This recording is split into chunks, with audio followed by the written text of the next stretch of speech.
Praise lord. దేవుని పరిశుద్ధమైన నామమునకు మహిమ కలుగును గాక. ప్రభు పేరట మీ అందరికీ హృదయపూర్వక వందనాలు. ఈ ఉదయకాలము దేవుని వాక్యాన్ని విందాం. కీర్తనలు 119, 105. నీ వాక్యము నా పాదములకు దీపమును, నా త్రోవకు వెలుగునై ఉన్నది. ప్రియమైన వారలారా, ఈ దినము దేవుని వాక్యము మనము నేర్చుకుందాం. చూడండి, దేవుని వాక్యము సజీవమైనది. ఎందుకంటే ఎప్పుడు నిలిచి ఉండేది కాబట్టి. ఆకాశము గతించినా, భూమి గతించినా దేవుని మాటలు మాత్రము గతింపవండి. దేవుడు తన మాట చొప్పున ఈ సృష్టిని తయారు చేశాడు.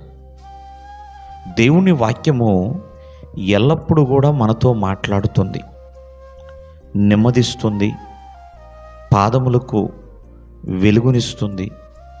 కాబట్టి మనం నడవలసిన మార్గములో దేవుని వాక్యము నడిపిస్తుంది. అందుకనే భక్తుడు అంటున్నాడు, నీ వాక్యము నా పాదములకు దీపము అని, నా త్రోవకు వెలుగు అని. ప్రేమైన వారలారా, నడవలసిన విధానంలో నడిపిస్తూ ఉంటుంది.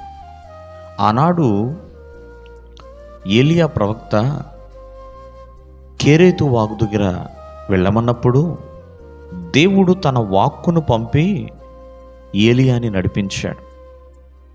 ప్రేమైన వారలారా, బదిరీ వృక్షము కింద మరణాపేక్ష గలవాడై ఉన్నప్పుడు దేవదూత ద్వారా భోజనమును తన వాక్కును పంపించి 40 రోజులు ప్రయాణంలో చేసేలా చేశాడు.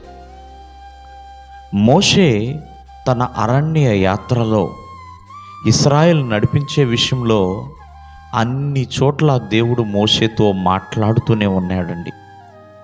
తన వాక్కుతో మోషేను బలపరుస్తూనే ఉన్నాడు, ఇశ్రాయేలీను నడిపిస్తూనే ఉన్నాడు. అంతేకాదు, యేసుక్రీస్తు వారు బాలుడుగా ఉన్నప్పుడు యేసేపుతో కూడా దేవుని దూత మాట్లాడింది. దేవాది దేవుడు తన వాక్కును పంపించాడు.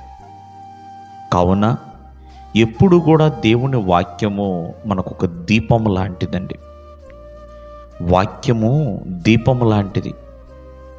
మన త్రోవకు వెలిగించి, ఒకవేళ చీకటి కలిగిన త్రోవల్లో వెళుతున్నావేమో, ఆ చీకటి ఛాయలని దేవుని వాక్యము తొలగిస్తుంది. మరణపు నడతల్లో వెళుతున్నామేమో, ఆ మరణపు నీడలని దేవుని వాక్యము తొలగిస్తుంది. అందుకని భక్తుడు అంటున్నాడు, దేవుని వాక్యము అద్దము లాంటిది అని. అంటే ఎవరి స్థితి ఎలా ఉందో చూపిస్తుందండి దేవుని వాక్యం. కావున ప్రతి ఒక్కరూ కూడా దేవుని వాక్యం అనే దీపాన్ని కలిగి ఉండాలి. దేవుడు మిమ్మల్ని ఆశీర్వదించును గాక. ఆమేన్.